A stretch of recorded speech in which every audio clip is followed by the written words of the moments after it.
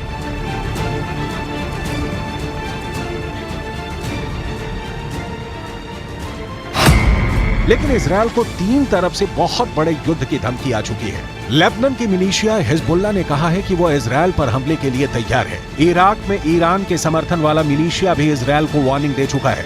Syria ने अंजाम भुगतने को कहा है, तो वहीं मिस्र से लेकर सऊदी अरब और कतर से लेकर तुर्की तक गाजा को बचाने के लिए वहां की सरकारों पर दबाव बढ़ने लगा है। ऐसे में बाइडेन ने नेतन्याहू को फोन करके कहा है कि अमेरिका इजरायल के साथ है।